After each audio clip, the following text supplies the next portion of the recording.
semuanya, apa kabar? Semoga kalian dalam keadaan sehat ya. Pada kesempatan hari ini, kita akan membahas mengenai siklus menstruasi. Sebelum kita membahas ke tahap siklus menstruasi, maka terlebih dahulu kita harus tahu dulu ya, apa sih siklus menstruasi itu? Oke, langsung aja yuk kita bahas. Nah, jadi siklus menstruasi adalah siklus yang kompleks dan merupakan hasil interaksi sistem endokrin atau sistem hormon dengan sistem reproduksi. Nah, jadi bisa dilihat ya adik-adik, dalam siklus menstruasi ini melibatkan hormon-hormon. Nah, ini ada 4 ya, hormon yang terlibat dalam siklus menstruasi, yaitu ada FSH, ada estrogen LH, dan progesteron. Nah, siklus menstruasi ini nanti juga terlihat dari dinding rahim dan juga ovarium. Jadi, dibagi dua ya sebenarnya, ada siklus uterus dan siklus ovarium. Kemudian, siklus menstruasi ini terdiri dari 4 tahap ya, atau 4 fase. Yang pertama ada fase menstruasi, yang kedua praovulasi, yang ketiga ada ovulasi, dan yang terakhir ada pasca ovulasi. Nah, ini bisa dilihat ya. Jadi ini menstruasi kurang lebih 1-5. Jadi ini hari ke-1 sampai ke-5. Kemudian praovulasi 6 sampai ke-13. Ovulasi tepat di hari ke-14, bukan tanggal ini ya, tapi hari ke. Kemudian pasca ovulasi itu 15 sampai 28. Jadi siklus menstruasi itu kurang lebih 28 hari. Kita masuk ke fase yang pertama, yaitu fase menstruasi. Jadi, menstruasi itu merupakan peluruhan endometrium beserta ovum yang tidak dibuahi. Nah, jadi menstruasi ini terjadi ketika ovum yang tidak dibuahi oleh sperma menyebabkan korpus luteum berhenti menghasilkan hormon estrogen dan progesteron.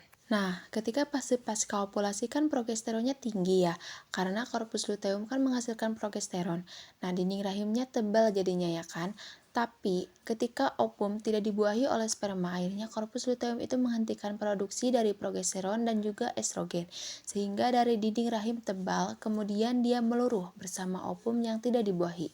Setelah lepas, kemudian endometrium atau dinding rahim kemudian akan sobek dan juga meluruh. Hal tersebut menyebabkan dindingnya atau dinding rahim ya itu juga jadi menipis. Dari tebal akhirnya menipis karena dinding endometrium itu banyak mengandung pembuluh darah. Maka terjadinya pendarahan ketika fase menstruasi.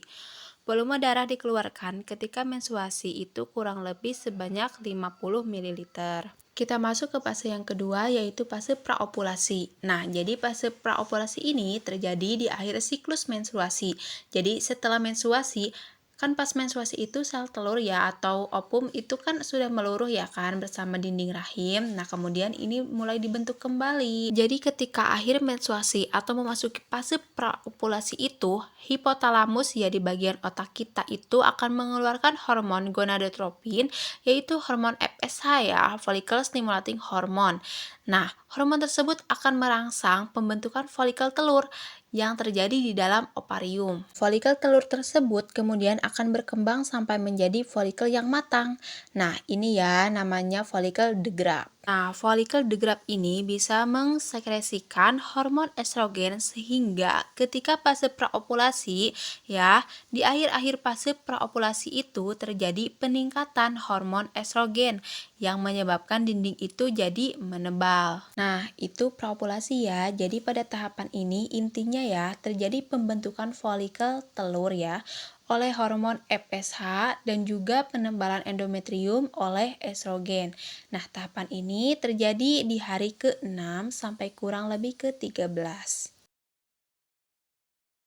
Kita masuk ke fase yang ketiga, yaitu fase ovulasi. Nah, ketika mendekati fase ovulasi, itu kan terjadi perubahan hormon. Jadi, ketika akhir fase praovulasi, itu kan terjadi peningkatan estrogen ya, karena estrogen kan dihasilin sama folikel degrap. Jadi, peningkatan hormon estrogen itu ternyata menghambat pelepasan hormon FSH oleh hipofisis.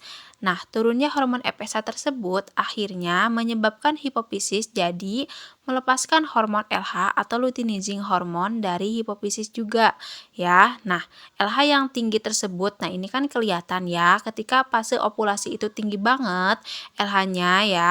Jadi ketika LH tinggi itu merangsang pelepasan atau oosit sekunder, jadi si folikel yang matang ini pecah, akhirnya oosit sekundernya lepas dari folikel degrap. Nah, itu yang disebut sebagai ovulasi. Jadi pelepasan oosit sekunder. Jadi sebenarnya bukan ovum ya, tapi masih berupa oosit sekunder. Ovulasi ini terjadi di hari ke-14. Jadi tepat di hari ke-14 ya. Masuk ke fase yang terakhir yaitu pasca ovulasi. Nah, pada fase pasca ovulasi, folikel degrap yang tadi sudah pecah pada fase ovulasi kemudian akan mengkerut dan berubah menjadi korpus luteum. Nah, korpus luteum ini tetap menghasilkan estrogen dan progesteron. Namun, estrogen yang dihasilkan tidak sebanyak yang dihasilkan oleh folikel degrap. Nah, progesteron ini kan menyebabkan dinding rahim itu menjadi tebal ya. Jadi ketika fase pasca ovulasi terjadi penebalan endometrium. Nah, ini bertujuan untuk mendukung kehidupan embrio jika terjadi fertilisasi dan juga implantasi.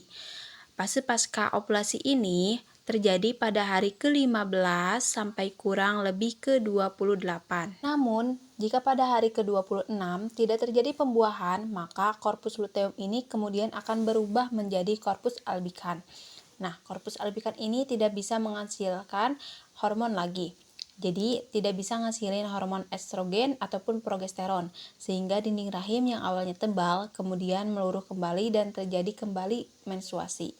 Itu tadi pembahasan tentang siklus menstruasi. Semoga bermanfaat dan semoga dapat dipahami.